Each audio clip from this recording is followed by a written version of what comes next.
एक भोंदू रहता था, पर वो इतना सीधा था कि सब प्यार से उसको भोंदू ही बुलाते थे। गायों की सेवा करता था और जिस आश्रम में रहता था वहां के गुरुदेव शाम को प्रवचन करते थे तो सबसे पीछे बैठ के सुनता था। भोंदू को लगता था गुरुजी जो बोल रहे हैं ये बिल्कुल सत्य है, इसमें कोई झूठ नहीं है। एक दिन गुरुजी प्रवचन करते हुए बोले, यमुना के पल्ली पार भांडीर वन में ठाकुर जी गैया चराने आए। भांडीर वन का नाम सुनते भोंदू कान खड़े हो गए। बोले भांडीर वन तो मैं जाता हूँ गैया लेके, मुझे तो कभी मिले नहीं वहां पे। अरे मुंह में ही कमी होगी, मुंह में ही सामर्थ्य नहीं होगी उनको देखवे कि मैं ही नहीं देख पाए होंगे, वो तो आते होंगे वहां पे, मुझे ना दिखे होंगे। भोंदू ने पहली बार जिज्ञासा करी, गुरुदेव ठाकुर जी दिखते कैसे हैं? तो गुरुदेव भी हंस गया, अच्छा भोंदू पूछ रहा है, बैठ जाओ बताते हैं। मोर मुकुट पहनते हैं ठाकुर जी, और बोले 2 कान हैं लेकिन कुंडल एक ही पहनते हैं। ठाकुर जी ऐसे पुष्प तोड़ के कान के ऊपर लगा लेते हैं, दोनों कानों में एक ही कुंडल को फेर फेर के पहनते। ठाकुर जी पीली पीताम्बरी, ऐसी ठाकुर जी पीली पहनते, पीली पीताम्बरी। माला कैसी पहनते हैं? ठाकुर जी ऐसी पहनते हैं पूरी पैरों तक जाए। ये देखो गुरु जी कह रहे हैं तो निश्चित है भंडीर वन में आते हैं ठाकुर जी। भोंदू अपनी गैया लेकर के भांडीर वन पहुंच गया। गैया चर रही थी, अब भोंदू ढूंढ रहा है, कभी वृक्ष के नीचे जाके देखे, कभी कहीं देखे, कभी ढूंढे कहीं से चंदन की सुगंधी आ जाए। गुरुजी बता रहे थे उनमें से चंदन की सुगंधी आती है, क्या पता कन्हैया यहीं कहीं हो। इतने भाव से, इतने प्रेम से और इतने भोलेपन से ढूंढने लगा ठाकुर जी को, और ठाकुर जी नहीं मिलते ना तो अपने आप को ही कोसता, मुंह में योग्यता ना होगी यही मारे ना मिल रहे, ठाकुर जी तो यही है।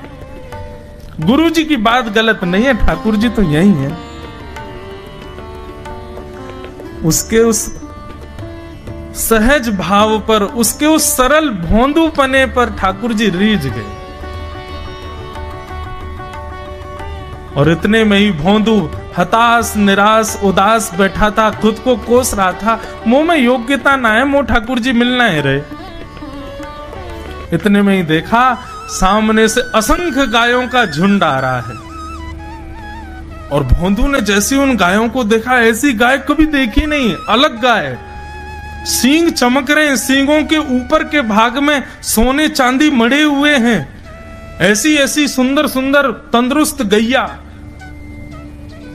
तभी देख रहा है भोंदू पीताम्बरी पहनी है, गले में वैजंती माला धारण की है, सिर पर पाग पहनी है, एक कान में कुंडल है, मंद मंद मुस्कुरा करके दतुइयां दिखा रहे हैं, कटाक्ष नेत्रों से कभी इधर देख रहे हैं कभी उधर देख रहे हैं, अपनी वेणु को कमर में कस करके गैयाओं के गले में गलवैयां डाल करके श्याम सुंदर भोंदू की तरफ चलते भय आ रहे हैं।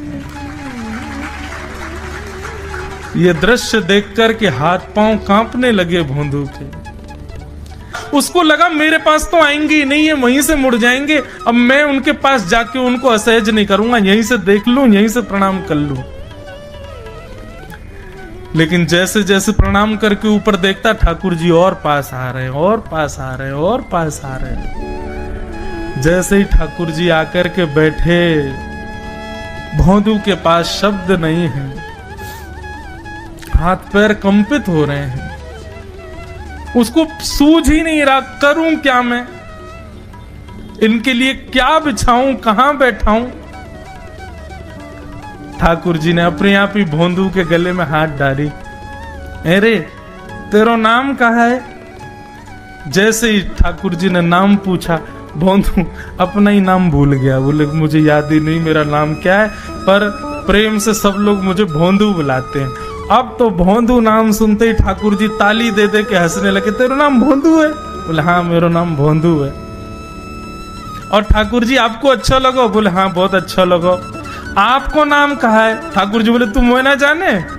बोले जानू तो ना हूं, लेकिन गुरुजी ने जैसा रूप बताया वैसा ही है आपको, तो आप कहीं नंद नंदन तो नहीं हो?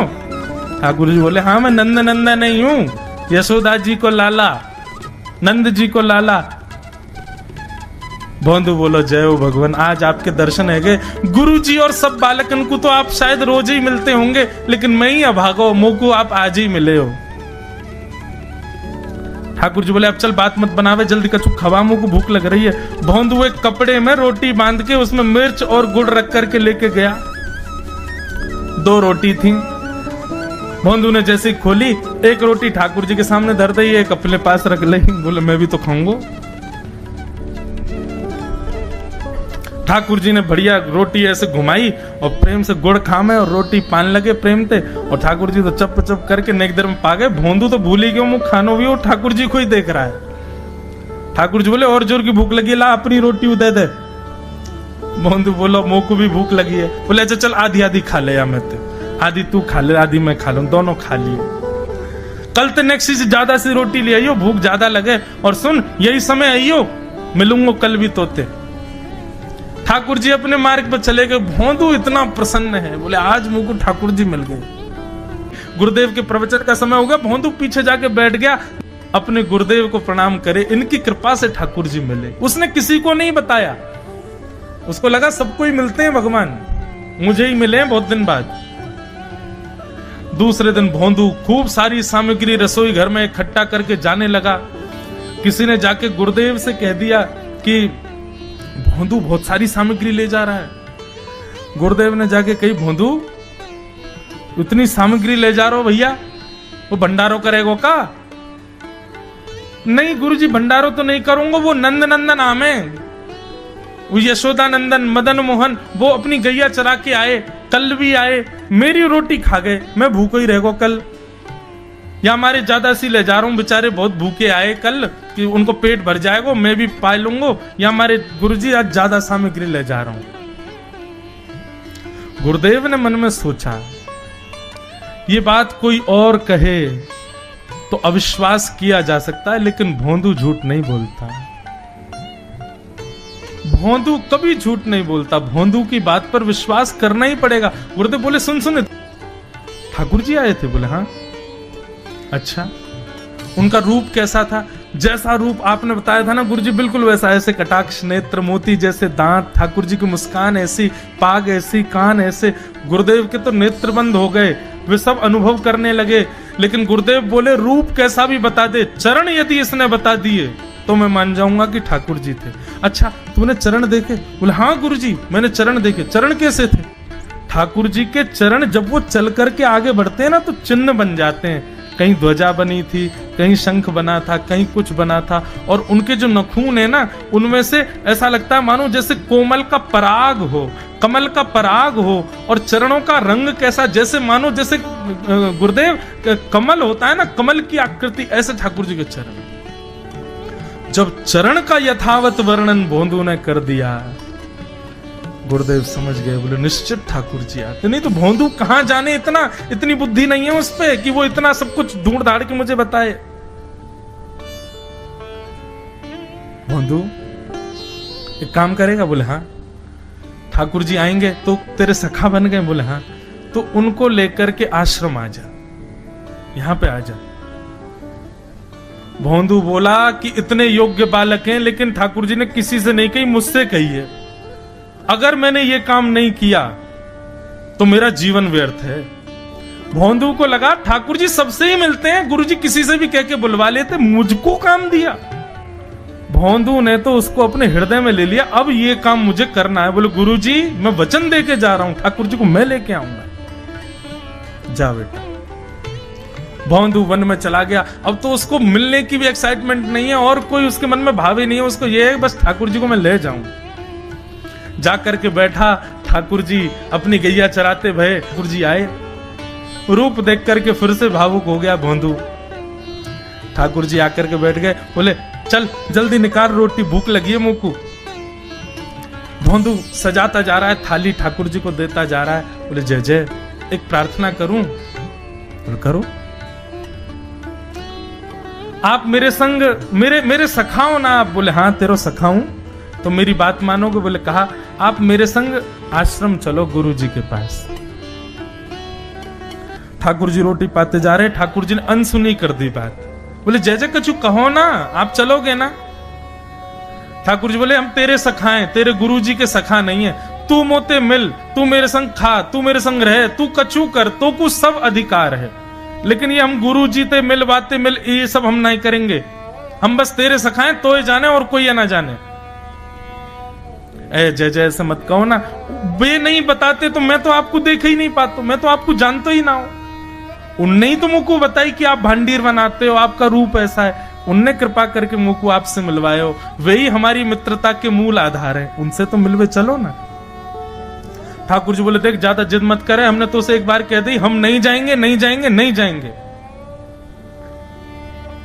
ठाकुर जी रोटी पा रहे थे तो भोंदू ने हाथ से रोटी और छनाई, बोले ये भी दो, ये भी गुरु जी की है, लाओ ये मिर्च गुड़ सब दो, ये सब गुरु जी को, ये भी मत खाओ। और सुनो, यदि हमारे गुरु जी से आपको प्रेम नहीं है तो हमको आपसे प्रेम नहीं है। कलते अपनी गैयान को लेकर कहीं और चरावे जाओ, होंगे तुम नंदन अपने गांव के, मेरे गुरु जी के पास नहीं जाओगे। और सुनो, ये मुंह में जो रोटी रखी जाओ को उगल ले आओ, ये भी गुरु जी की रसोई में बनी है, हमारे गुरु जी से नहीं मिलेंगे। ठाकुर जी बोले अरे भोंदू ने रुक तो, नहीं नहीं नहीं अब तो मैं सुनूंगा ही नहीं, आपने ऐसे कैसे कह दी नहीं जाएंगे, 3 बार नहीं जाएंगे नहीं जाएंगे। और ये भांडीरवन मेरो है, मैं यहाँ गैया चरावे आऊं, कल से अगर तुम और तुम्हारी गैया दिख गई मुंह को तो तुम्हारी गैयान को लेके मैं चलो जाऊंगा आश्रम, फिर तुम्हारी मैया बाबा तुमको मारेंगे। ठाकुर जी बोले अरे भोंदू इतना नाराज? बोले यदि मुझसे मित्रता रखनी है तो मुंह को वचन देना पड़ेगा कि आप आश्रम चलोगे, और अगर आपने फिर से नहीं कही तो मैं जा रहा हूं वापस, और कभी आपको मुख नहीं देखूंगा, अपना मुख नहीं दिखाऊंगा। ठाकुर जी बोले इस मुख को देखने के लिए या संग के लिए लोग पता हो तो कितनी तपस्या करें। बोले जो तपस्या करें उनको मुबारक, तुम मुंह को ना चाहिए, मुंह ना मिलनो तुमते, मुंह कोई गरज ना पड़ रही तुमते, आज तक नहीं मिले कल ही तो मिले हो मोते, वो भी गुरुदेव की कृपा से मिले हो, जाओ मत मिलियो, मुझे ना चाहिए तुम। ठाकुर जी बोले मैं तो ना जाऊंगा, मैं तो तेरे पास ही रहूंगा। बोले तुम मत जाओ, मैं जा रहा हूं। कि जाने लगा वापस। भोंदू, ठाकुर जी पुकार रहे हैं भोंदू को, मानो जैसे त्रिलोकी लेके जा रहा है वो ठाकुर जी की, जैसे मानो पूरा ऐश्वर्य ठाकुर जी का ले जा रहा हो। अरे भोंदू ने रुक तो जा। भोंदू बोला अपना मुख भी नहीं दिखाऊंगा यदि आप नहीं चलोगे तो। भोंदू थोड़ी दूर गया, ठाकुर जी को लगी वापस आ जाएगा, थोड़ी और दूर गया, लगा अब आ जाएगा, लेकिन जब भोंदू दिखना बंद हो गया हमारे ठाकुर जी विचलित हो गए, दौड़े भोंदू की तरफ। ठाकुर जी दौड़ करके गए और जाकर के भोंदू के पित्ती पे चढ़ गए। बोले ले चल अपने गुरुदेव के पास, चलूंगा तू जहां कहेगो, लेकिन तो दूर नहीं जान दूंगा। और भोंदू ठाकुर जी को ऐसे ऊपर चढ़ा करके आश्रम जा रहा है। गुरुदेव आकर के खड़े हो गए और मन में बस विचार कर रहे थे, हाथ पांव कांप रहे थे। बोले ठाकुर जी आएंगे कि नहीं। इतने में ही भोंदू आया और तभी देखा भोंदू की पिद्दी पर ठाकुर जी टंगे भय आ रहे हैं। आज गुरुदेव ने जाकर के पहले भोंदू को प्रणाम किया, बोले जय हो, धन्य है। इतनी तपस्या की, इतना भजन किया, घर परिवार त्याग दिया, वैराग्य त्याग सब हमारे जीवन में, तब भी ठाकुर जी नहीं मिले। लेकिन वारे भोंदू, तेरी सरलता, तेरी सहजता, तेरा ये निर्मल भाव कि ठाकुर जी तेरे अधीन होके यहाँ आश्रम तक चले आए। गोवर्धन की एक सखी तो कथा में सुनकर के गई कि ठाकुर जी तो गोपीन के घर माखन चुरावे जामे। कथा सुनकर के वाक्य मन में भाव आई, मैं हूं ऐसो मक्खन निकारूंगी, ठाकुर जी मेरे घर चोरी करवे आमे। अभी की बात है, इसी कलिकाल में। अब मक्खन निकाल लियो, निकाल करके माने मटका में मक्खन सजा लियो, और वाकई मन में आई कि ठाकुर जी को कैसे पता चले कि मैंने मक्खन निकालो है। तो दर्शनार्थी दर्शन करने जाते थे, उन्हीं दर्शनार्थियों में मक्खन लेके जाती। तो सब तो सामग्री मंदिर में चढ़ा देते, वो चढ़ाती नहीं, पीछे खड़े होकर के वहीं से मक्खन के पात्र को ठाकुर जी को दिखाती, और ठाकुर जी को दिखा कहती, धोरी गैया के दूध सो बढ़िया रात में जमाए करके मैंने दही निकारो, वह दही से ऐसा बढ़िया मक्खन निकारो लाला, लेकिन ये मैं तो दे के ना जाऊंगी, अपने घर में छीका पे लटकाए के रखूंगी, तेरी इच्छा होए तो चोरी करवे आ जाइयो। श्रीनाथ जी के मंदिर में जाके ठाकुर जी को लोभ देती है। सखी ने मक्खन ऐसे ठाकुर जी को दिखाया, और लाला मेरे घर चोरी करवे आ जा, ऐसा बढ़िया मक्खन है। और वहां ने सब बता दियो, मंदिर से निकल के सीधे जाओगे, पोखर ते दाएं मुड़ जाइयो, वहां से बाएं मुड़ जाइयो, वहां सीधे आइयो, मई मेरो घर है और मैं घर के सब लोग सो जामे रात्रि में, तब आए जाइयो, चुपचाप चोरी करके जाइयो। लाला मैं बस इतना देखना चाहूं, सुबह उठूं तो मेरो मटका, मेरे मटका को मक्खन खत्म है गयो, मैं वही से प्रसन्न रह जाऊंगी कि लाला आयो। मुझे इच्छा ना है कि मैं तेरो दर्शन करूं, मैं तो पकड़ूं, मेरो मन बस ये कि मैं जो सामग्री बनाऊं तुम पाके चले जाओ। एक दिन निकल गया, ठाकुर जी नहीं आए। रोज सुबह सखी उठती है और मटकी उतार करके देखती है मक्खन तो ज्यों को त्यों रखो है अभी भी। दूसरे दिन फिर नया मक्खन निकल, फिर गई ठाकुर जी को, लाला तू मान ना रहो मेरी बात, मैं तोकू दावे ते कह रही हूं, ऐसा मक्खन तेने पायो नहीं होगा, तो एक बार आ जा। दूसरे दिन भी ठाकुर जी नहीं आए। अब वो रोज नए नए मक्खन निकाल के लावे और पीछे से ठाकुर जी को दिखावे। तो श्रीनाथ जी मंदिर में खड़े हैं, ऐसे कटाक्ष, नीचे नेत्र हैं, सामने कुंभनदास जी बैठकर के कीर्तन सुना रहे थे। ठाकुर जी के मुख में से लार टपकन लगी, यहाँ ते लार गिरन लगी, और वह लार को सामने बैठे भाई कुंभनदास जी ने देख लियो। कुंभनदास जी बोले, जय जय जय जय जी, लार कैसे निकल रही है, का है गो, भूख लग रही है का? तो ठाकुर जी तो कुंभनदास जी से बात करते थे। ठाकुर जो एक कुंभना, एक सखी आवे रोज और पीछे खड़ी खड़ी मही ते मक्खन दिखावे मुझे और मुझको रोज लोभ दे के जाए, तुम चोरी करवे आ जाओ, तुम चोरी कर। अब मुझे तो यूं भय लगे जो कलिकाल है, जो कलयुग है, कलयुग में मैं यदि सचल है गयो तो सब पकड़ लेंगे मुझको। अब मैं बाकी यहाँ कैसे जाऊं, मेरे खावे को बड़ो मन कर रहा है। कुंभनदास जी के नेत्र सचल हो गए, बोले जय हो नाथ, आपके रसोई घर भंडार में कोई कमी है? अरे इतनो मक्खन, इतनो दही, इतनो दूध, इतनी गौशाला, इतनी गैयान को दूध रोज आपके मंदिर में आवे, वही सखी कोई क्यों चाहिए? बोले अरे तो तू नहीं समझेगो, वो बड़े प्रेम ते आवे और सब तो चढ़ा जामे, यहाँ पे इतने लोग लाते हैं सामग्री, सबका भूख लगता है, कोई जरूरी थोड़ी। पर वाके मन में ये भावना है कि तुम मेरे घर आओ, दर्शन भले ही मत दो, पाके चले जाओ, मुझको ये लगे कि हाँ तुमने पा लियो। कुंभनदास जी बोले, जय जय तो बताओ कहा करनो है, चलें चोरी करवे? कुंभनदास जी बोले, जे द्वापर ना है, कलयुग है, सोटा पड़ेंगे, तुम मुंह पड़ेंगे, मुंह कहा समाचार जागो, जय जय पिट गए हो? ठाकुर जी पिट गए? ठाकुर जी बोले ना ना पिटेंगे तो ना है, हम खैर इतनी तो हमारी अभ्यास है चोरी को, लेकिन अकेलो नहीं जाऊंगा, तू चले तो चले। कुंभनदास जी बोले, मैं बड़ो बूढ़ो, मैं कैसे जाऊंगा? बोले कछु मत करियो, बस फुर्ती रखियो, फुर्ती, बाकी सब मैं संभाल लूंगा। ठाकुर जी ने कुंभनदास को इशारा कर दिया, बोले जैसे सब जाए पीछे खिड़की पे आ जाइयो। सब चले गए। जैसे कपाट बंद हुए, कुंभनदास जी पीछे खिड़की पे खड़े हैं, प्रतीक्षा कर रहे हैं। इतने में कहा, देखो खिड़की में से साक्षात श्रीनाथ जी सचल है करके निकर करके बाहर आ रहे हैं, और आए करके कुंभनदास जी के कंधा पे अपने दोनों पाम लटकाए लिए बैठ गए और ऐसे मूड पकड़ लियो सिर। बोले चल कुंभना। बोले जानो कहाँ को? बोले तू चल, मैं बता रहा हूँ ना, यहाँ से सीधे चल, आगे पोखर आएगा, माते दाएं मुड़ जाइयो, फिर माते बाएं मुड़ जाइयो, बाएं ते फिर सीधे जाइयो, सीधे तो फिर बाएं मुड़ जाइयो, मही है को घर। कुंभनदास जी बोले, पूरी दुनिया आपका पथ जानती है, पर आप अपने प्रिय का पथ जानते हो नाथ। ये सौभाग्य है उस सखी का कि आप उसका पथ जानते हो, आप उसका मार्ग जानते हो। कुंभनदास जी ने दोनों पाम पकड़ रहे, छोटे से ठाकुर जी कंधा पे बैठे हैं और सब बता रहे हैं, यहाँ तो यूं मुड़ जा, यहाँ तो यूं मुड़ जा, सीधा चल। अब देख जे आगोवा गोपी को घर, और छत से सीधे अंगना में पहुंचे, माँ देखी एक छींका पे मक्खन रखो। ठाकुर जी देख वो धरो। कुंभना तू खड़े हो जाओ, मेरे पाम पकड़ लियो, देख या मक्खन खाएंगे हम। कुंभनदास जी पाम धरे, छींका पकड़ लियो, और छींका में ते ठाकुर जी मक्खन निकारे और मक्खन निकाल के चाटे और प्रेम से पामे। कुंभनदास जी बोले, जय जय, मैं हूँ आया हूँ संग में मुंह पवाए दो। अरे अरे मैं तो भूल ही गयो, रुक जा, बड़ो जोर को मक्खन है। निकाल करके ठाकुर जी ने पायो, और जितनो जीव में आयो, बाकी जो बच गयो, ऐसे नीचे हाथ करके कुंभन जल्दी मुंह खोल अपनो। अब कुंभनदास जी मुंह खोले, ठाकुर जी आंख पे लगा में, नाक पे लगा में, और जैसे ही मुख में दियो है, ठाकुर जी के हस्त कमल से मक्खन मुख में जाते ही कुंभनदास जी तो मंत्र मुग्ध हो गए। कुंभनदास जी के हाथ वाथ सब ढीले हो गए। ठाकुर जी बोले, कुंभना में गिर जाऊंगा, संभाल के पकड़। हाँ जय जय पकड़ू। जैसे ही पकड़ करके ऊपर ने देखना चाह रहे कैसे चोरी कर रहे हैं ठाकुर जी। जैसे ही ऊपर दृष्टि करी, ठाकुर जी की धोती ढीली है कि नीचे सरक रही। कुंभनदास जी बोले, जय जय जय जय जय जय, हो है जाएगी, जल्दी आगू पकड़ो। सोई ठाकुर जी ने 4 भुजा धारण करी, 2 भुजा से तो अपनी धोती पकड़ी और 2 भुजा से छींको पकड़ के खड़े हैं। कुंभनदास जी बोले, जय हो चतुर्भुज भगवान। शंख चक्र गदा पद्मधारी चतुर्भुज तो बहुत देखे, पर मक्खन चोरी कर, मक्खन हरण चतुर्भुज पहली बार देखे। बोलो मक्खन हरण चतुर्भुजनाथ की। 2 भुजा से धोती पकड़ के बैठे हैं, 2 भुजाते मच्छी को पकड़ रखो है। चतुर्भुज रूप में ठाकुर जी प्रकट है गए।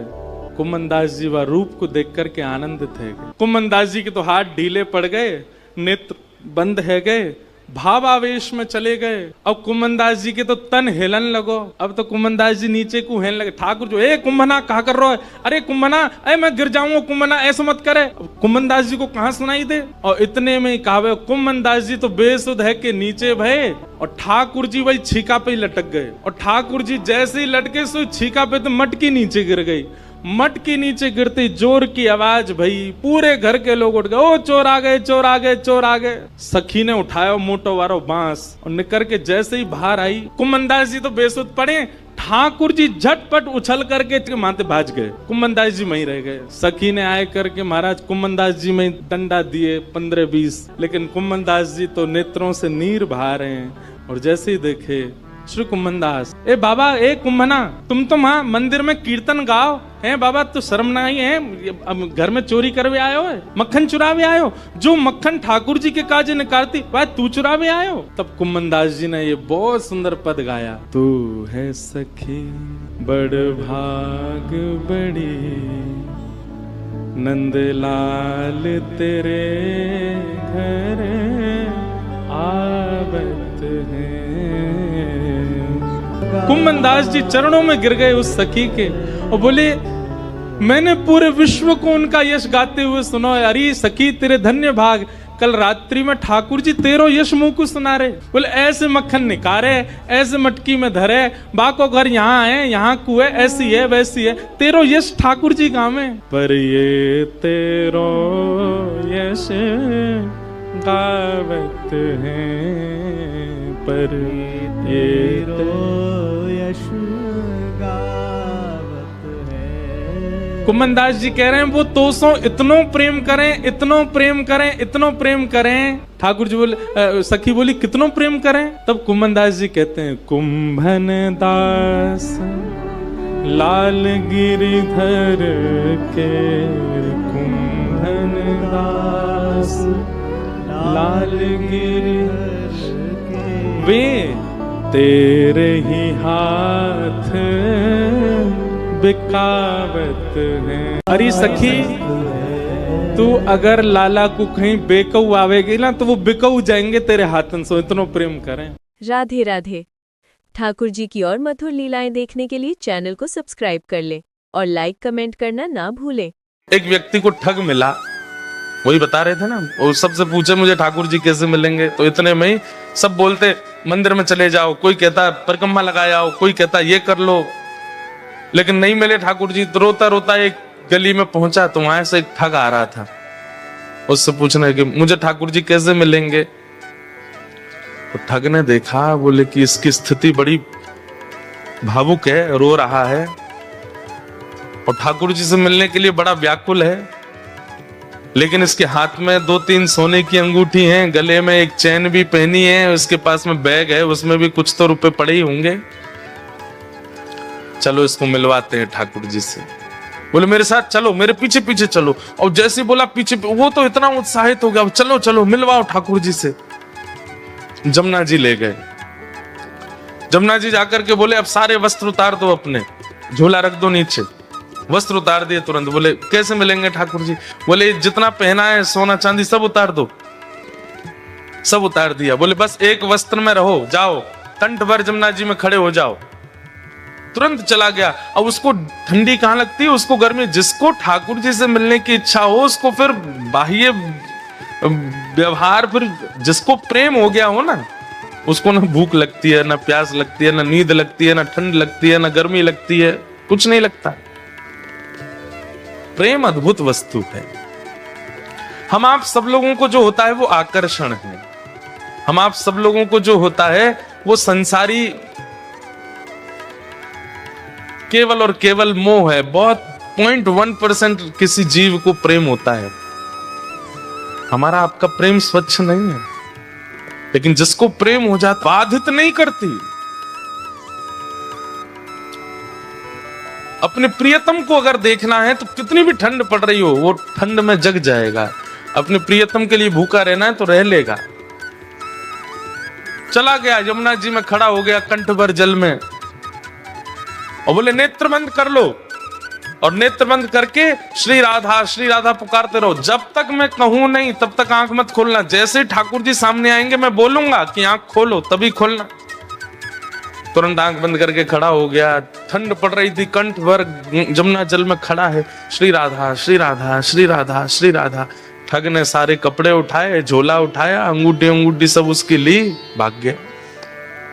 वो बेचारा खड़ा है जमुना जी में। श्री राधा इतने में नुकुंज में विराजमान श्री किशोरी जी ठाकुर जी के पास गई। बोले श्याम सुंदर देखो तो एक वैष्णव कितनी ठंड में जमुना जल में खड़ा होकर के मुझे पुकार रहा है। श्री राधा। ठाकुर जी बोले तो क्या इसको दर्शन देना है? ठाकुर जी बोले इसने कोई ऐसा पुण्य तो किया नहीं है, ऐसे कोई इसके भजन साधन तो है नहीं इसको दर्शन। बोले कि आप वो करिए जो हम कह रही हैं, बस इसको दर्शन दे के आओ। देखो कितना बेचारा परेशान हो रहा है। ठाकुर जी बोले ठीक है जाता हूं। इतने में ठाकुर जी प्रकट हो गए और त्रिभंग ललित स्वरूप धारण करके जैसे ठाकुर जी प्रकट हुए, वंशी नाद करने लगे। वेणु की ध्वनि जैसी उसके कानों में पड़ी तो वो जोर से बोला श्री राधा अरे भैया ये वंशी कौन बजा रहा है? श्री राधा श्री राधा श्री राधा। ये चंदन की सुगंधी कहां से आ रही है? श्री राधा ये अद्भुत तेज जैसा मेरे मुंह पे क्यों पड़ रहा है? अरे भैया ये कौन है सामने? ठाकुर जी बोले जिसको तुम ध्यान कर रहे हो, जिससे तुम मिलना चाहते हो। अरे सब जगह जा के कहते हो श्याम सुंदर से मिला, तो हम तुम्हारे सामने खड़े, चलो नेत्र खोलो। वो बोला आपके बगल में मेरे गुरु जी खड़े, उनसे बुलवाओ, वो अगर बोलेंगे नेत्र खोलो तो ही खोलूंगा।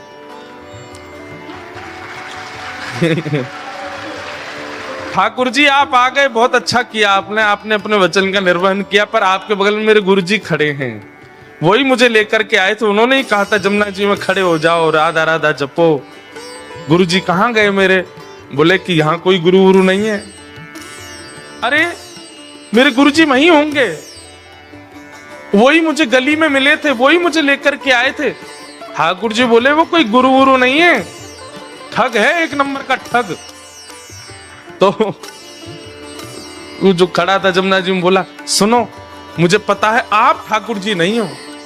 क्यों? मेरे गुरु की निंदा कर रहे हो? चले जाओ यहां से, आप ठाकुर जी नहीं हो सकते। जिन गुरु जी ने आपसे मिलवाया या आपको मेरे सामने भेजा भी उन्हीं गुरु की निंदा कर रहे हो, मुझे आपको नहीं देखना। ठाकुर जी बोले बड़ा पागल है, हमको क्या जम जा सर्दी में। ठाकुर जी वापस आ गए। श्री जी बोली दिया है दर्शन? अरे श्री जी कैसे पागलों के पास भेज देती हो आप? मैं 20 मिनट से वहां खड़ा था, उसको बोल रहा था नेत्र खोल करके दर्शन कर ले, मेरे यूं कह रहा बगल में गुरुजी होंगे उनसे कब्बाओ। उसका गुरु वो ठग है, एक नंबर का चोरी करता है, ब्रजवासियों की चोरी करता है। उसको तो किसी दिन बताऊंगा मैं, उसको गुरु माने बैठा है। इनको इतनी बुद्धि नहीं किसको गुरु बनाना चाहिए, किसको मानना चाहिए, उसकी बात मान के बैठा है। श्री जी बोली या तो उसको दर्शन दे के आओ, नहीं तो हम नाराज हो जाएंगे। उसको दर्शन दो। बोले अरे वो गुरु की आज्ञा मानेगा। बोले तो गुरु को खोजो पहले, गुरु से बुलवाओ कि आंख खोल, दर्शन देख के आओ। ठाकुर जी बोले हे श्यामा जी आप कितनी भोली हो, कितनी सीधी हो। बताओ उस ठग ने जीवन में कुछ अच्छा नहीं किया, उसको मेरे दर्शन करवा दो। ठाकुर श्री जी बोली आप ये विचार क्यों करते हो कि किसी के पास योग्यता होगी तो ही दर्शन दोगे? अयोग्यों को दर्शन नहीं दे सकते। श्री राधा रानी बोली जाओ पहले उस ठग को खोजो और उसको लेकर के जमुना जी पर जाओ, बातें किब्बाओ कि लाला आंख खोल, और ये जब आंख खोले तो यहाँ दर्शन दे के फिर आओ। ठाकुर जी बोले जा रहा हूं। ठाकुर जी गए, अब ठग को खोज रहे हैं वृंदावन में कहां है। इतने में वो कहीं मिल गया तो ठाकुर जी जैसे ही पहुंचे आंख पे हाथ, अरे भैया इतनी जोर से रोशनी आ रही है, कौन आयो? इतने में श्री राधा रमन लाल प्रकट हो गए उसके सामने। ठग बोलो आप? बोले मैं नंदन नंदन ब्रजोर चंदन। अरे आप मुझको प्रत्यक्ष दर्शन दे रहे, मैं छू के देख लूं? बोले तेरी पात्रता तो ना, लेकिन छू ले। तो छू के देखे, चरण पकड़े, अरे वाह जय हो, बलैया लेवे ठाकुर जी की खूब रोवे। बोले जय जय एक बात कहूं? बोले कहा। आज तक मैं यूं ही सोचो करता हूं कि मैंने जीवन में इतने गलत काम किए हैं, इतने गलत काम किए हैं, इतने गलत काम किए कि कभी गंगा जमुना भी मुंह को स्वीकार नहीं करेंगी। लेकिन आज मेरे मन में आई कि मैंने वो अच्छे काम तो किए जो आप मुंह को मिल रहे हो। ठाकुर जी बोले दारी के तने कछु अच्छो कियो ना है, वो तो श्री जी की तो पे कृपा है गई है। बोले जय जय कैसे कष्ट दे रहे हो बताओ? बोले चल मेरे संग, वो एक खड़ो करके आयो तू जमुना जी में, वो कंठ पर गंगा जल जमुना जी में खड़ो मेरे दर्शन को बातें जाके बोल कि आंख खोल के दर्शन कर, ये किब्बावे आयो तो ते। अच्छा जय जय वहां जानो है क्या जमुना जी? बोले हाँ। बोले एक काम कर दो। बोले का? मेरी पत्नी सोरी बहू को दर्शन दे दो। ठाकुर जी बोले तू चल रहा हो कि नहीं चल रहा? बोले जय जय देख लो, बहू का दर्शन नहीं दोगे तो मैं नहीं जाऊंगा। अब ठाकुर जी को लगे बाय दर्शन नहीं दे तो श्री जी वहां उल्टो डांटेंगे। सब पूरे परिवार को जरा दर्शन करा दिए माने ठाकुर जी के, और अंत में सबरे अपनी बात मनवा के काम मनवा करके तब बोलो अब चलो। ठाकुर जी बोले जल्दी चल। बोले तू एक बार बाकी आंख खुलवा तो फिर मैं बताऊंगा। जैसे ही पहुंचे ठिठर रहा है, मुख नीला पड़ गया ठंड के कारण, लेकिन आंख नहीं खोली उसने। ठाकुर जी बोले ए देख तेरे सामने फिरते आ गया हूं मैं। बोले आप आ गए, लेकिन पहले मेरे गुरु जी से किब्बाओ कि आंख खोलो। बोले चल इसको बोल, आंख खोलने के लिए बोल। अरे भैया तेरे सामने साक्षात जगत नियंता जगदाधार साक्षात ठाकुर जी खड़े हैं, तू जल्दी नेत्र खोल के दर्शन कर ले। जैसे ही उसने नेत्र खोले, श्याम सुंदर खड़े हैं, मधुर वेणु बजा रहे हैं, त्रिभंग लली हैं, मोर मुकुट पहना है, सुबह से श्रृंगार करके डोल रहे ठाकुर जी मेरे दर्शन करेगो। उसने कही जय जय मैं आपको प्रणाम कर लूं। बोले जल्दी आप प्रणाम करो। बोले गुरु जी से किब्बाओ पहले। बोले इसको बोल मुझे प्रणाम करे। बोले आओ भैया प्रणाम करो। बाहर आकर के उसने प्रणाम किए, फिर गुरुदेव को प्रणाम। ठाकुर जी उस पर इतने रिझ गए, बोले ये गुरु नहीं है, ये महाठग है, ये महाचोर है। लेकिन इसने ये बोल दिया था कि मैं ठाकुर जी से मिलवाऊंगा, तो तेरे में इतना विश्वास आ गया कि इसकी बात को तू पत्थर की लकीर मान के चल रहा है। मैं तो ते बहुत प्रसन्न हूं। और ठाकुर जी ने उसको हृदय से लगाया तो दूर खड़ा ठग रो रहा था। बोले जय जय आप इसको इतना प्रेम क्यों करो? बोले है ही इतना प्रिय। बोले बनाया तो मैंने ना, प्रेमी तो मैंने बनाया, मुझे भी हृदय से लगा लो। ठाकुर जी तू भी आ, और पकड़ करके दोनों को हृदय से लगाया और दोनों को निकुंज लीला में लेकर के गए, और वहां श्री जी ने फिर कृपा कर भगवत दर्शन। भैया सूरदास जी के इस पद को आप अन्यथा मत लिया कीजिए। सूरदास जी स्पष्ट कहते हैं इस कलिकाल में और कोई साधन ही नहीं है, साधन और नाहिया कली में जासो होत निवेरो, भरोसो दृढ़ इन चरणन केरो। गुरु आज्ञा भले ही दीक्षा नहीं भी हुई हो आपकी, जिसकी आप कथा सुनते हैं, जिसके आप वचन सुनते हैं, जिसकी आप वाणी सुनते हैं, उनको आप मन से गुरु मान लीजिए और बस उनकी कही गई बात को पालन कर लीजिए। अगर कभी आप कोई रील देख रहे हैं और अचानक से हमारे वृंदावन के पूज्य हमारे प्रेमानंद जी महाराज की आती हैं, कभी किसी महापुरुष की आती है, कभी किसी संत की आती है, आपके सामने वो रील आ गई या वीडियो आ गई और आप 2 मिनट सुनने लगे और उसमें उन्होंने सीधा पहला वर्ड ही यही कहा कि भाई सवेरे 5 बजे उठना चाहिए, बस उसको मान लीजिए, वही चाबी है। आप सत्य बता रहे हैं, इतने सामान्य सी बात भी आप एक आचार्य की मान लेते हैं ना, उसी से ही भगवत भाव प्रकट होने लग जाते हैं चित्त में। देखो इसके पीछे कॉन्सेप्ट क्या है कि अभी आप अपने स्वयं के स्वामी बने हुए हैं, इसलिए आपकी जिम्मेवारी आपके ही हाथ में है। गलत करोगे तो भी आपको भोगना पड़ेगा, अच्छा करोगे तो भी आपको ही मिलेगा, सब कुछ आप अपने स्वामी बने हुए हो। लेकिन जैसे ही आप किसी के आसरतु होते हैं, जैसे आप किसी का आश्रय ग्रहण करते हैं, उसकी बात को मानना प्रारंभ कर देते हैं और वो व्यक्ति वैष्णव है, ठाकुर जी का भक्त है, तो फिर ठाकुर जी को चिंता होती है कि अरे बताओ, ये इतनी दूर ऑस्ट्रेलिया में रहता है, इतनी व्यस्त क्रम में रहता है, और फिर ये मेरे एक वैष्णव की बातें मान रहा है। अगर इसका कल्याण नहीं हुआ तो इस वैष्णव और मेरी इस पर कृपा और मेरा ये आश्रय है, इस पर अविश्वास हो जाएगा, इसलिए इसकी बातें पूरी करनी चाहिए। तो इसलिए आप जब किसी गुरु आश्रित हो जाते हैं तो ठाकुर जी को चिंता होती है कि भाई ये गुरु आज्ञा मानता है और अगर इसका कल्याण नहीं हुआ तो गुरु शिष्य परंपरा नष्ट हो जाएगी, इसलिए ठाकुर जी फिर कृपा करते हैं। तो चाहे सूरदास हो, चाहे कुंभनदास हो, चाहे रैदास हो, चाहे मीराबाई हो, सबको दर्शन गुरु कृपा से।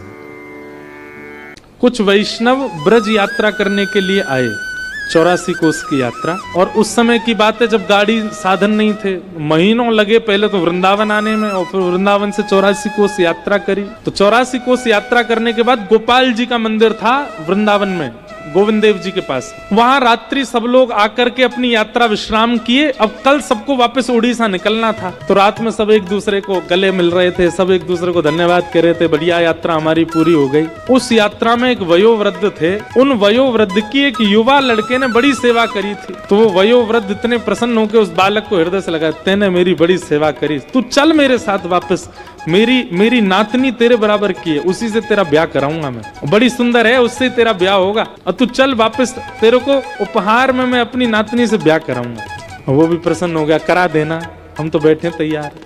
जैसे ही पहुंचे उड़ीसा तो उन वयोवृद्ध ने अपने घर पे जाके कहा कि भाई यात्रा में एक बालक मेरे साथ था और उसने मेरी बड़ी सेवा करी, मैंने ये हमारी बिटिया है, इसके लिए वही ढूंढ रखा है, उसी से ब्याह कराना है। तो घर के कई लोगों ने नाराजगी कर दी, घर के कई लोग मना करने लगे, नहीं नहीं नहीं, वो तो ऐसा है, वो तो ऐसा है, उसके पिताजी ऐसे, और घर के सब लोग विपक्ष में आ गए कि नहीं, उससे ब्याह नहीं होगा।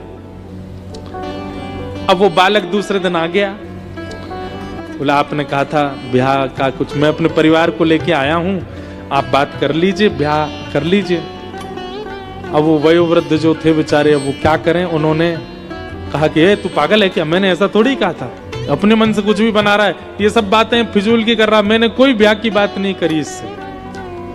बालक बोला आप मेरा ब्याह मत करिए, मुझे मंजूर है, पर झूठ मत बोलिए, आप पहले स्वीकार कीजिए कि आपने कहा था, उसके बाद भले ही ब्याह मत कीजिएगा मेरा। लेकिन वो वयोवृद्ध माने भी नहीं, नहीं नहीं मैं स्वीकार नहीं करूंगा, मैंने कहा ही नहीं कि मैं ब्याह करूंगा। महाराज पंच जुड़ गए, पूरा गांव इकट्ठा हो गया, और वो बालक कहे कि इन्होंने कहा था, वो वृद्ध कहे कि नहीं मैंने कहा ही नहीं, अपने मन से बोल रहा है। तो पंचों ने कहा भैया देखो, इन्होंने तुमसे कहा कि अपनी नातनी से ब्याह करेंगे, तुम दोनों के अलावा किसी तीसरे ने बात सुनी थी तुम्हारी? तो वयोवृद्ध बोला मैंने कहा ही नहीं, तो सुनेगा कौन, किसी ने नहीं सुना। लेकिन वो युवा बालक बोला हाँ एक ने सुनी है। अब वो वृद्ध कहे किसने सुनी? बोले महाराज वृंदावन में गोपाल जी का मंदिर था जहां हम बैठे थे, ऐसा शास्त्र कहते हैं कि ठाकुर जी तो सब सुनते हैं, गोपाल जी ने सुनी थी, उन्होंने सुनी थी कि इन्होंने मुझसे कहा है कि ये ब्याह कराएंगे। ये सुन के सब हंसने लगे, बोले अब गोपाल जी का सुना तो अनसुना सही है। पंच बिल्कुल रद्द होने लगे, मतलब पंचायत रद्द होने लगी, सब उठ के जाने, अरे ये कोई बात नहीं, नहीं गोपाल जी ने सुना है। अब बोले मुझे इस बात की चिंता नहीं कि इन्होंने कहा किसने सुना किसने नहीं सुना, आप लोग यदि उठ के जा रहे हैं तो आप सब वेद की बातों को असत्य मानेंगे कि ठाकुर जी सुनते हैं। आप लोग यदि यहाँ से उठ के गए तो मैं घोर नास्तिक हो जाऊंगा, मैं जीवन में कभी ठाकुर जी को नहीं मानूंगा। या तो मेरी बात मानिए कि ठाकुर जी ने सुना है, और अगर आप नहीं मानेंगे तो मैं जीवन भर के लिए नास्तिक हो जाऊंगा। गांव के सब लोग बोले तो बड़ी विडंबना। एक वयोवृद्ध बोले मेरे पास एक उपाय है, रुको इसको मैं बांध दूंगा, उसी चक्र में ही बंधा रहेगा। बोले काम कर, वृंदावन जा गोपाल जी को ले आ, और वो आके यहाँ बोल दें कि हाँ इन्होंने अपनी पुत्री का ब्याह तेरे से निश्चित किया था, हम ब्याह करा देंगे। ठाकुर जी सुनते हैं तो चलना भी तो जानते होंगे, ले आ उनको। वो विश्वास से वृंदावन चला गया और गोपाल जी के मंदिर पहुंचा महीनों बाद, और जाकर के ठाकुर जी से बोला मुझे ब्याह की चिंता नहीं है, मुझे किसी बात की चिंता नहीं है, पर मैं आपकी भक्ति करता हूँ, मुझे भक्ति के प्रमाण की चिंता है कि प्रमाण करने के लिए आप चलो मेरे साथ। और वहां जाके बोल दो फिर भले ही मेरा ब्याह ना हो पर आप साक्षी के लिए चलो। और बैठा रहा, ठाकुर जी वहीं खड़े हैं, कुछ बोले ही नहीं। पुजारी जी आए, कपाट चले गए। रात भर रोता रहा, मैं कुछ खाऊंगा नहीं, अनशन पे बैठ जाऊंगा, प्राण त्याग दूंगा। रात भर रोते रोते ब्रह्म मुहूर्त हो गया, सिर पटकने लगा अपना द्वार पे। इतने में ही भीतर कपाट के अंदर से ठाकुर जी बोले ए पागल, ये कलयुग है, और कलयुग में मैं स्थिर मूर्ति बन गया। मूर्ति कोई चलती है क्या? बाहर से वो वैष्णव बोला मूर्ति बोलती भी तो नहीं है, आप बोल क्यों रहे हो? बोल रहे हो तो इसका मतलब चलना भी जानते हो। इतने में ठाकुर जी स्वयं प्रकट हो गए। प्रकट होके अपने आप कपाट खोल के उसके सामने आके ठाड़े हो गए। वाह रे जिद्दी, तेरी बात मान गए हम। बोले तुझे ब्याह की इतनी जल्दी? हम वृंदावन में किसी से ब्याह करा देते हैं तेरा। बोले नहीं, मुझे ब्याह नहीं करना है, मुझे उससे भी ब्याह नहीं करना, पर आपकी भक्ति पर प्रश्न उठाए, इसके लिए चलो मेरे साथ। ठाकुर जी ने कैसी बात करता, मैं कैसे चला जाऊं इतनी दूर? बोले आप परमात्मा हो, आपके लिए दूरी क्या है? यहां से वैकुंठ इतना दूर है, यहां से सूर्य इतना दूर है, यहां से चंद्रमा, आप तो सब जगह चले जाते हो। उड़ीसा आपके लिए क्या, एक पांव फलांगों से पहुंच जाओगे। चलो। ठाकुर जी बोले देखो हम ऐसे नहीं चलेंगे। 8 बार भोग लगता है वृंदावन में हमारा, सुबह से रात्रि तक, और रास्ता में भी 8 बार भोग की व्यवस्था करो तो हम चले। बोला मैं कर दूंगा व्यवस्था, पूरी अपनी संपत्ति लुटा दूंगा, लेकिन आप लो। भगवान पीछे पलट के मत देखना। भोग पाने के बाद जब हम चला करेंगे तो हम पीछे चला करेंगे, तुम आगे आगे चलना। बोले क्यों?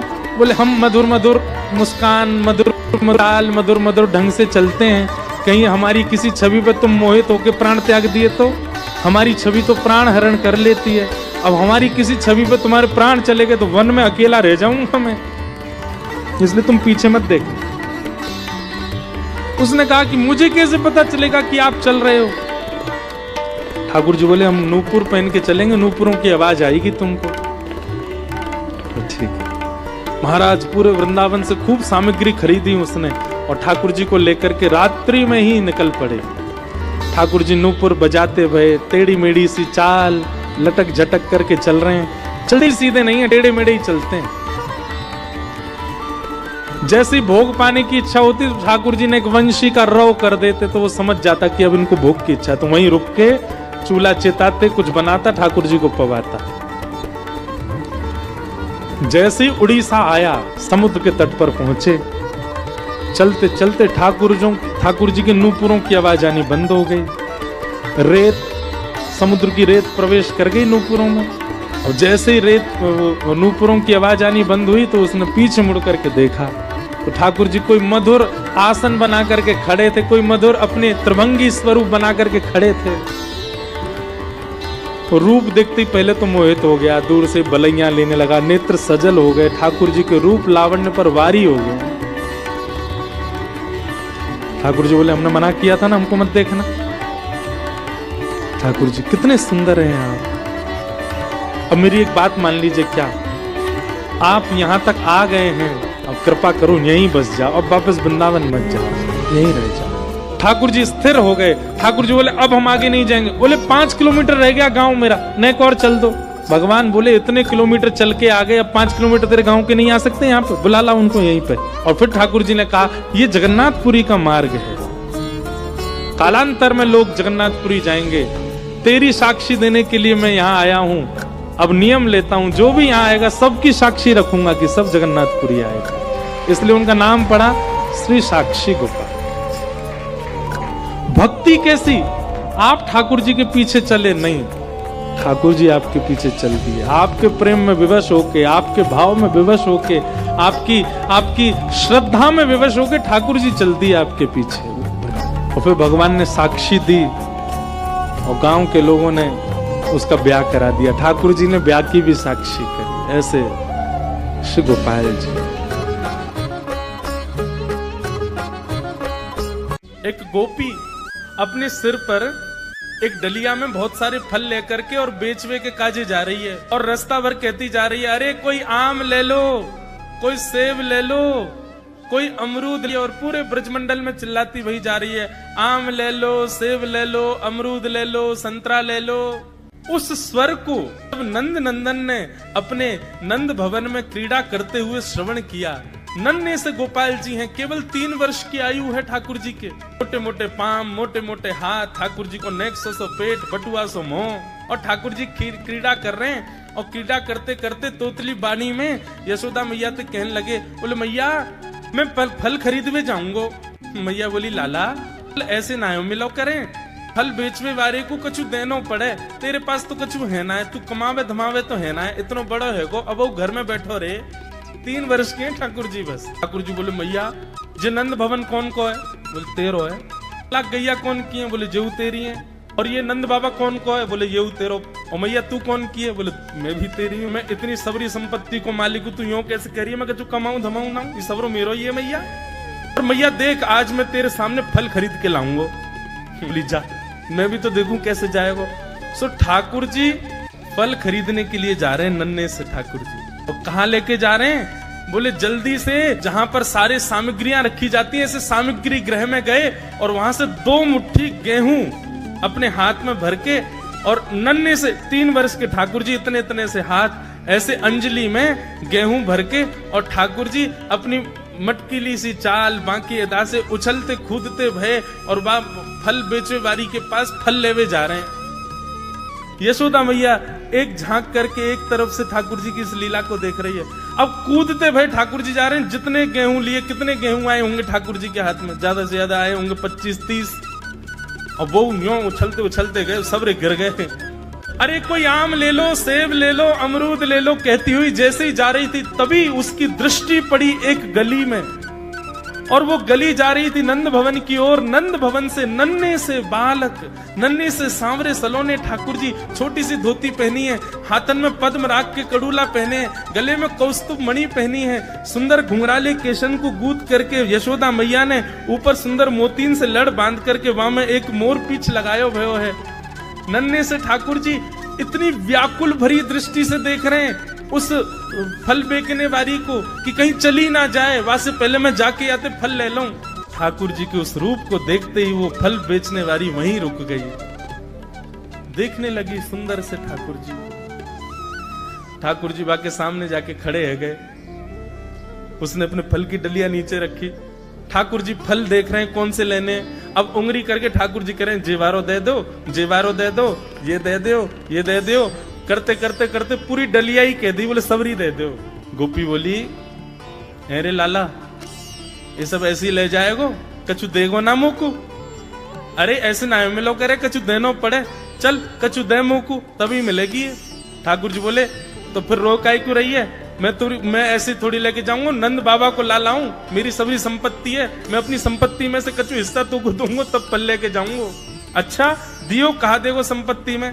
तो जितने गेहूं ठाकुर जी भर के लाए वहां में से केवल एक बचो ठाकुर जी के हाथ में। और ठाकुर जी मुट्ठी खोल के वो एक गेहूं ले में, और बड़े संकोच वश कि अब एक ही बचो, कहा करूं, ले जे है उस एक गेहूं के दाने को अपने हाथ में लेकर के कोमल से ठाकुर जी की उस मुखाकृति को देख करके वो फल बेचने वाली की तो सुध बुद्धि चली गई। ठाकुर जी बोली अरे नजर लगावेगी मुंह, चल जल्दी फल दे दे।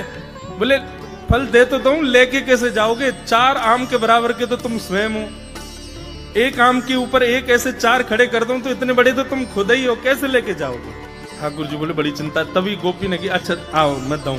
ठाकुर जी को हाथ पकड़ करके उनकी कारी कमरी खोली, उनकी पीताम्बरी ने ढीली करी, और ठाकुर जी के कछु फल तो कमरिया में बांध दिए, कछु पामन में बांध दिए, कछु हाथन में बाजूबंद बना के बांध दिए, कछु गरे में लटकाए दिए। ऐसे कपड़ान में फल भर भर के ठाकुर जी के पूरे अंग में फल लटका दिए।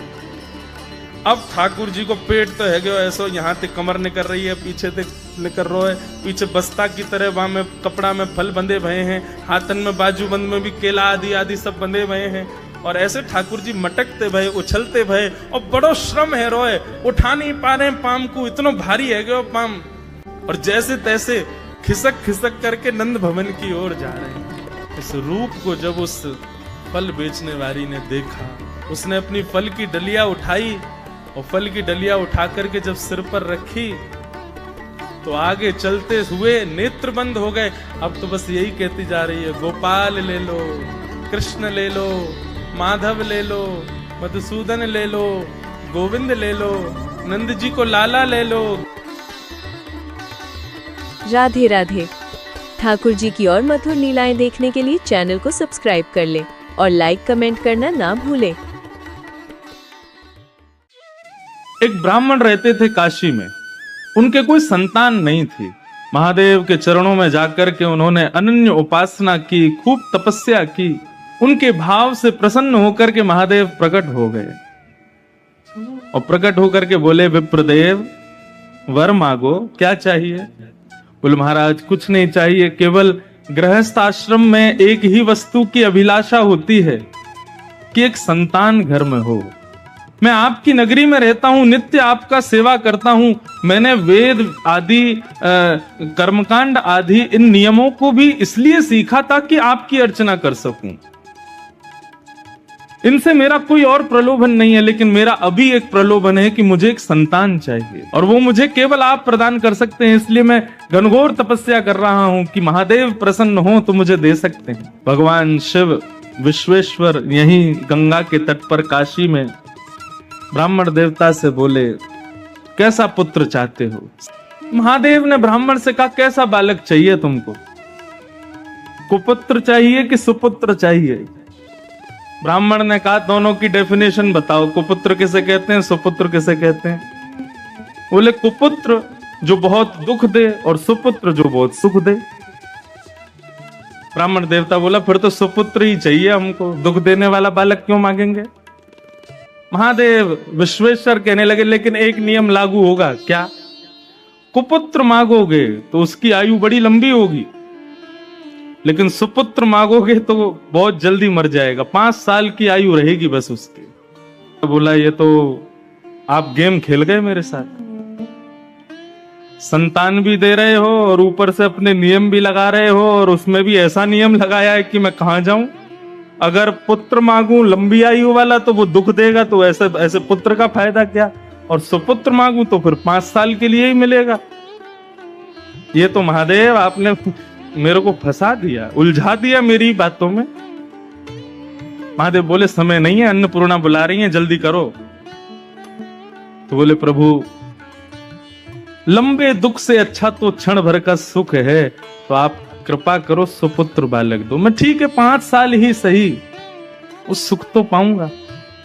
विश्वेश्वर ने आशीर्वाद दिया और इसी काशी की नगरी में उस विप्र देवता के यहां एक तेजस्वी ओजस्वी, बिल्कुल भगवान शिव कैसे हैं, ब्राह्मण देवता के बालक हुए। अब ज्यों ज्यों बालक बड़ा होता जावे, ब्राह्मण की चिंता बढ़ती जावे। बालक इतना सुंदर, शिव जैसा। शिव कैसे हैं?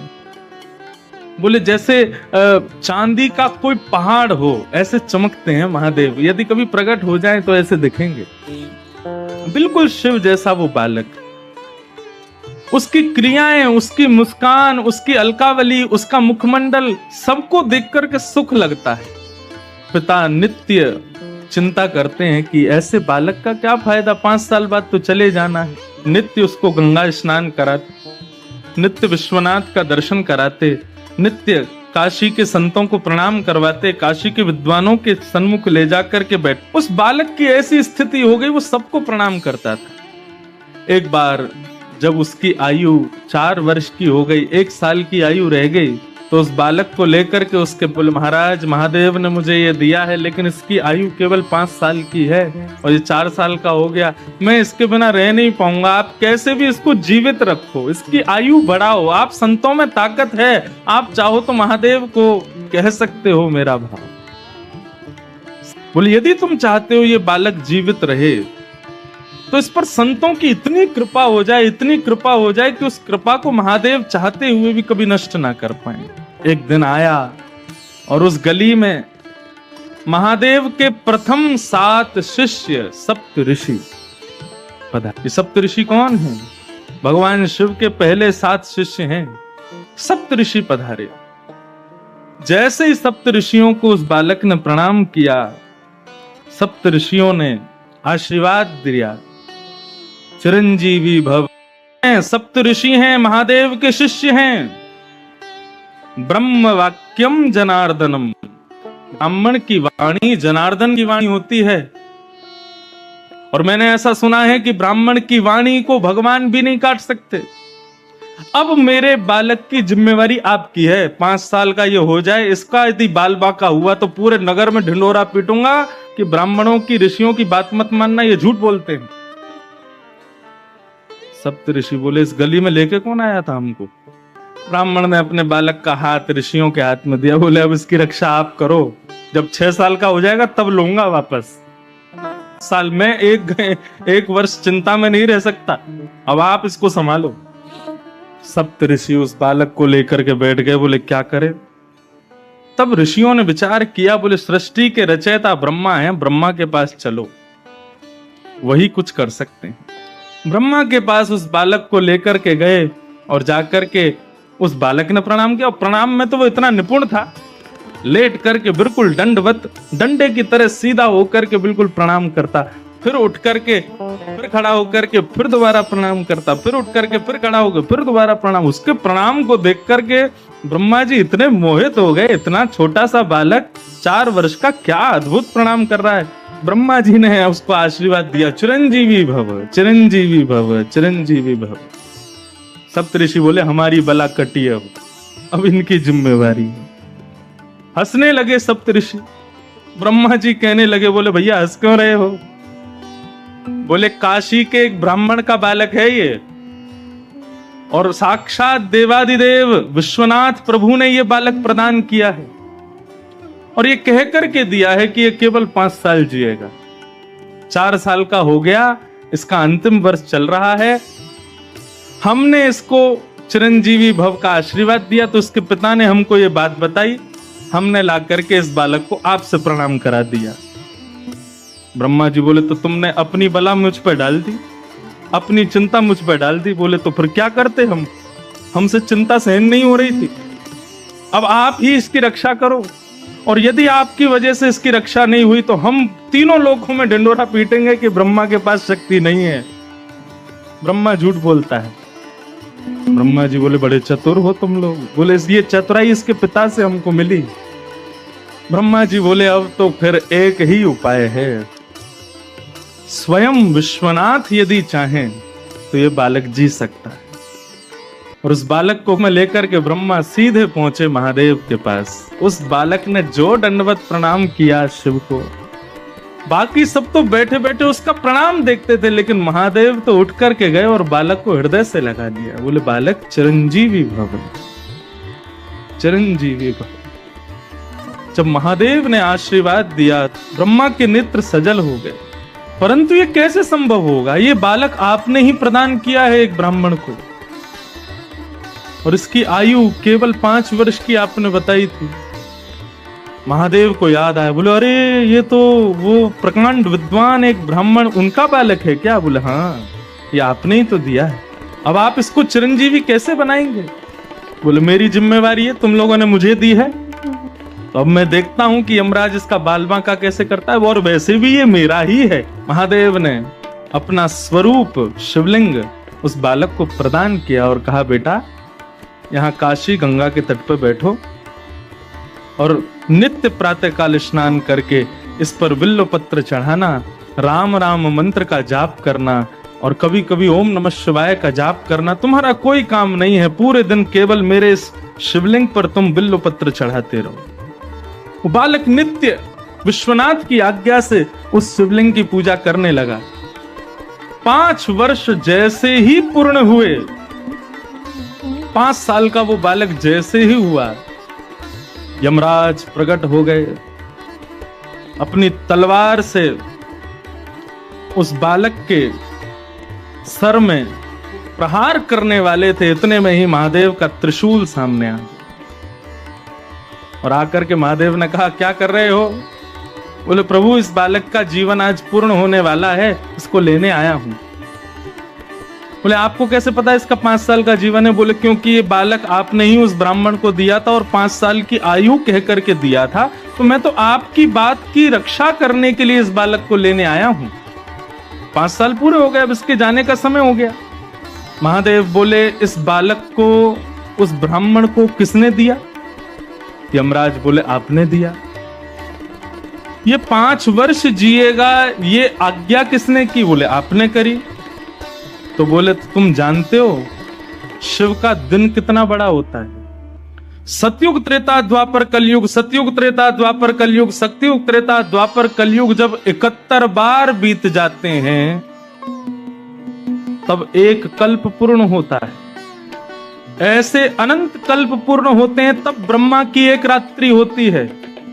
ऐसा ब्रह्मा भी अपने अनंत रूप बदल देता है तब महादेव का एक दिन होता है। और ऐसे महादेव ने इसको 5 वर्ष जीने का आज्ञा की है, तो इसका 5 वर्ष कितना लंबा है तुम अब गणित लगाते रहो। इस सामान्य 5 वर्ष के लिए जीवित नहीं रहेगा, ये महादेव के 5 वर्षों तक जीवित रहेगा। और वही बालक इस काशी में मार्कंडेय ऋषि के नाम से जाने गए, जो आज तक चिरंजीवी है। ठाकुर जी एक दिन खेल रहे सब सखान के संग, और खेलते खेलते इतने में श्रीदामा भागन लगो। ठाकुर जी बोले, ए श्रीदामा कहां को जा रहे है? श्रीदामा बोलो, लाला ससुराल जा रहा हूं अपनी। ठाकुर जी बोले, नंदगाम सुनो, बरसानो सुनो, वृंदावन सुनो, गोकुल सुनो, जे ससुराल कौन सा गांव है भैया? श्रीदामा हंस के बोलो, लाला ससुराल गांव को नाम ना है। तो बोले, फिर कहा है ससुराल? बोले, जब ब्याह है जाए ना तो अपनो घर तो पीहर है और पत्नी को घर जो है वो ससुराल है। ठाकुर जी बोले, जे पत्नी कौन होवे? बोले, लाला जैसे नंद बाबा की तेरी मैया यशोदा पत्नी है, ऐसे ही मेरा ब्याह है रो, मैं हूं पत्नी लेवे जा रहा हूं, तो पत्नी के घर को ससुराल के में। ठाकुर जी गए श्रीदामा के पास, ओए श्रीदामा मेरो ससुराल कौन सा है? मेरे ससुराल को नाम बता। श्रीदाम बोलो, मुंह का पता तेरा ससुराल कौन सा? तेरी बहू जहां की होगी वही तेरा ससुराल। बोले, मेरी बहू कहाँ है? श्रीदामा बोलो, लाला मुंह ते मत पूछे, मैया तो जाके पूछ। ठाकुर जी तो आज पहुंच गए सुबेरे ते ही, और यशोदा मैया से जाकर के रोने लगे। मैया बोली, काय गुरो रा लाला? बोले, मैया तेने मोते इतनी बड़ी बात छिपाई। मैया बोली, कहा छुपा दियो मैंने? बोले, तेने मेरी ससुराल को नाम ना बतायो आज तक। मैं 3.5 बरस को बूढ़ा है गो, अभी तक मो मेरी ससुराल ना पता। और वो श्रीदामा अपनी ससुराल गए बहू लेवे। यशोदा मैया बोली, लाला तेरी संगत सुधारनी पड़ेगी, सबरे सखा तो दिन ब दिन बिगाड़ते जा रहे हैं, तूने एक बड़ो है जा, तेरी ससुराल है जाएगी।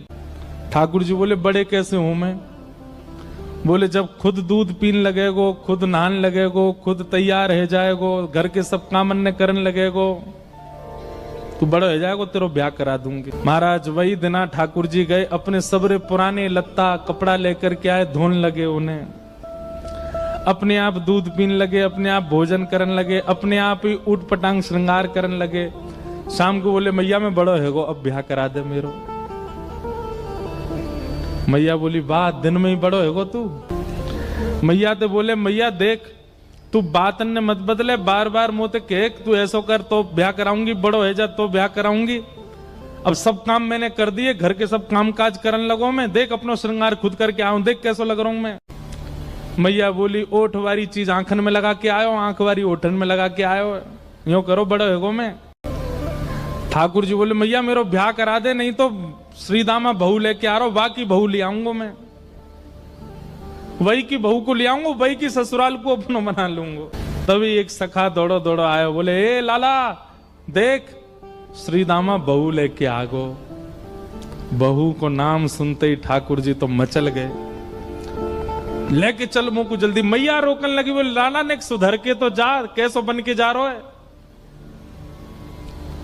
ठाकुर जी तो दौड़े दौड़े गए, बोले बीच रास्ता में रोक ले, सबको कथा पता है। माधवी की माँ ने पहले ही मना करके भेजा था कि बोले तेरे सखा, तेरे पति जो श्रीदामा, उनके जो सखा कृष्ण है, उनको मुख मत दिखाइयो। ठाकुर जी पालकी में घुस गए, हाथ पांव जोड़ के कहने लगे, भाभी जी एक बार ने अपना मुख दिखाए दो, लेकिन माधवी ने नहीं दिखाया। ठाकुर जी कह रहे हैं, देख ले, बड़े बड़े जोगी, बड़े बड़े तपस्वी, बड़े बड़े ध्यानी हमारे मुख को देखवे के काजे तड़पे, और हम तेरे सामने बैठे, तू हमें मोहना दिखा रही अपनो। माधवी ने मुख नहीं दिखाया। ठाकुर जी बोले, ठीक है, तड़पेगी मुंह को देखवे के काजे। माधवी बोली, मोए ना तड़पनो, मेरे पास मेरो खसम है, वही देख लूंगी, तुम्हें काई को देखना। ठाकुर जी बोले, वचन दे के जा रहा हूं, तड़पेगी। जैसे छोटे से बालक कभी कभी बड़ी बड़ी बात करते हैं तो बड़े लोग उसको मजाक में लेते हैं, ऐसी माधवी ने भी मजाक में लिया, देखा ही नहीं ठाकुर जी को। श्री शुकाचार्य जी वर्णन करते हैं, वृंदावन में कैसी स्थिति है। गोपियां दोहन करती हैं तो घर घर घर जो दही की मथनी की आवाज आती है ना, उसी में ही कीर्तन करने लग जाती हैं। कृष्ण ऐसे, कृष्ण के नेत्र ऐसे, कृष्ण की नासिका ऐसी, कृष्ण के कान ऐसे, कृष्ण को मोर पिछ ऐसो, कृष्ण की पीताम्बरी ऐसी, कृष्ण की भुजा ऐसी, कृष्ण के चरण ऐसे। कोई गोपी अपने घर में चौका लगा रही है और चौका में पौंछा की जो छर्र छर्र आवाज आवे, वही छर्र छर्र ध्वनि में ही कीर्तन करने लग जाए, कृष्ण ऐसे, कृष्ण ऐसे। हसितम मधुरम, चलितम मधुरम, वमितम मधुरम, मधुराधिपते अखिलम मधुरम। इन सबकी बातें सुनकर के मीराबाई, माधवी को ऐसा लगता है कि इन सब से तो मैं श्रेष्ठ हूं, कम से कम अपने पति की ही हूं, इन सब की तरह तो नहीं। पूरे दिन उस कृष्ण की प्रशंसा करती रहती हैं। सब गोपियां माधवी से कहती हैं, अभी तक तेरे सामने आयो ना है और तेने अभी तक देखो ना है। अरे या प्रेम को काम भावना ते मत देखियो, 3.5 वर्ष को 4 वर्ष को है, लेकिन वाक्य प्रति एक अलग ही प्रेम प्रकट है जाए। माधवी सबको ज्ञान देती है, बोले चाहे 3 वर्ष को 4 वर्ष को है तो अन्य पुरुष, क्यों उसकी बातें करती हो, क्यों उसकी ओर देखती हो। लेकिन 24 घंटे गोपियों के बीच में रहती माधवी को और कोई चर्चा ही नहीं सुनाई देती। सब केवल कृष्ण की बात करती हैं, जल भरती हैं तो, बैठती हैं तो, भोजन बनाती हैं तो, बतियाती हैं तो, श्रृंगार करती हैं तो, हर समय कृष्ण कृष्ण कृष्ण कृष्ण। माधवी ने कुछ समय अकेले रहने का भी प्रण लिया, लेकिन अकेले रह नहीं सकती, जंगल है, कहां अकेली जावे, जाना पड़ता है। उस एक दिन रात में सोई तो अब कानों में कृष्ण कृष्ण कृष्ण कृष्ण गूंज रहा है, तो कान बंद करती, पता नहीं पूरे दिन इतना नाम सुनती हूं कि अब तो कानों में भी यही गूंजता है। कान बंद करके सोती है तो स्वप्न में कृष्ण ऐसे हैं। अब कृष्ण देखे नहीं है, लेकिन उसको श्याम वर्ण, पीली पीतांबरी, वंशी, मोर पिछ सब अनुभव होता है। उठ के बैठ जाती है, नेत्रों को मीटती है, क्या करूं मैं, नहीं चाहती है स्वप्न मुझे आवे। अब धीरे धीरे माधवी की स्थिति ऐसी होने लगी कि अब वो ना चाह करके भी कृष्णमयी ही हो गई है। रात्रि में सोती, अचानक उठ बैठती है, ऐसा लगता है मानो जैसे उसका हाथ पकड़ लिया हो। स्थिति ऐसी हो गई कि आधी रात और माधवी को ऐसा लगता है कि भोर हो गई, और तुरंत उठ करके जल्दी जल्दी वस्त्र धारण करती है, मटका उठाती है और दौड़ करके जाती है। अरे विलंब है गयो, इतनी देर है गई, मैं अभी तक उठी नहीं, जबकि है आधी रात। दिन रात सब परिवर्तित हो गया। पहुंच गई यमुना तट, और यमुना तट जाकर के देखा एक भी गोपी नहीं है, तो माधवी को लगा कि मैं विलंब से आई हूं, सब शायद जल भर के चली गई हैं। जल भर के रोज जाती है माधवी, लेकिन आज पता नहीं उस पात्र में इतना भार कहां से आ गया कि स्वयं ही नहीं उठा पा रही है। इधर उधर देखने लगी, याचना करने लगी, कोई तो आवे, कोई तो उठा दे, और तभी कोई नहीं है वहां।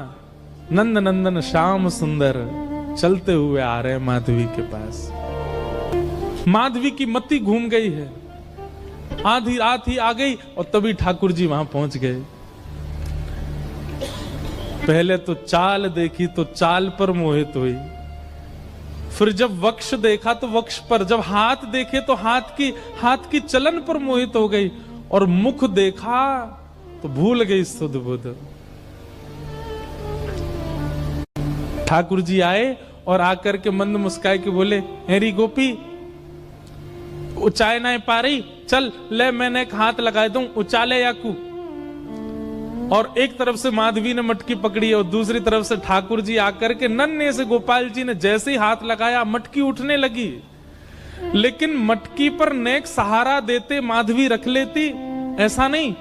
ठाकुर जी मटकी उछा के, जैसे जैसे मटकी उछ रही है वैसे वैसे ठाकुर जी लंबे होते जा रहे हैं, और बिल्कुल माधवी के नेत्रन के सामने आकर के खड़े है गए। कटाक्ष नेत्रों के सामने कोई गोपी टिक नहीं पाती, और माधवी को ठाकुर जी प्रत्यक्ष देख रहे हैं, सामने खड़े हैं कि। और वो एक क्षण के लिए जो रूप माधुरी का दर्शन हुआ, वो दर्शन देकर के ठाकुर जी खिलखिल करते हुए भाग गए वहां से। अब माधवी चाहती है कि पीछे भागे, लेकिन पैर स्तब्ध हो गए। माधवी चाहती है कि चिल्लाए कि रुक जाओ, पर बोल नहीं पा रही है। माधवी चाहती है कि इधर गए मैं नेत्र घुमा करके देख लूं, पर नेत्र घूम नहीं पा रहे। पूरा शरीर मानो जैसे एक स्थूल स्तब्ध एक मूर्तिमंत की तरह खड़ा हो गया है। केवल नेत्रों से अश्रु गिर रहे हैं, कुछ नहीं कर पा रही, बेसुध है माधवी। वहीं खड़ी रही तब तक जब तक भोर में गोपियां जल भरने नहीं आ गईं। अश्रु जलों से जल पूरा वस्त्र भीग चुके हैं माधवी के। और तभी सब गोपियां आई, आकर के देख, अरे ये माधवी ये पहले ही आ गई जल भरवे। सब ने जाकर के हिलाया, स्पर्श के बाद भी माधवी हिल नहीं पा रही है, बस नेत्र लाल पड़े हैं, अपलक नेत्र हैं और नेत्रों से केवल अश्रु गिर रहे हैं। बोलना चाहती है, कहना चाहती है, चिल्लाना चाहती है, किसी को पकड़ना चाहती है, पर कुछ नहीं कर पा रही है। तभी गोपी गई और यमुना जल लेकर के जैसे ही माधवी के मुख पे छिड़को, माधवी तुरंत सचल जैसी हो गई और धड़ाम से मूर्छित होकर गिरी। गोपियां सब उसके चरण मसलने लगी, हाथ पकड़ने लगी, सिर सहलाने लगी। और जैसे ही होश में आई, होश में आती बस रो रही है और पूछ रही है वो कहां है, मोहिनी मूरत सांवली सूरत, वो कहां है। राधे राधे। ठाकुर जी की और मधुर लीलाएं देखने के लिए चैनल को सब्सक्राइब कर लें और लाइक कमेंट करना ना भूलें।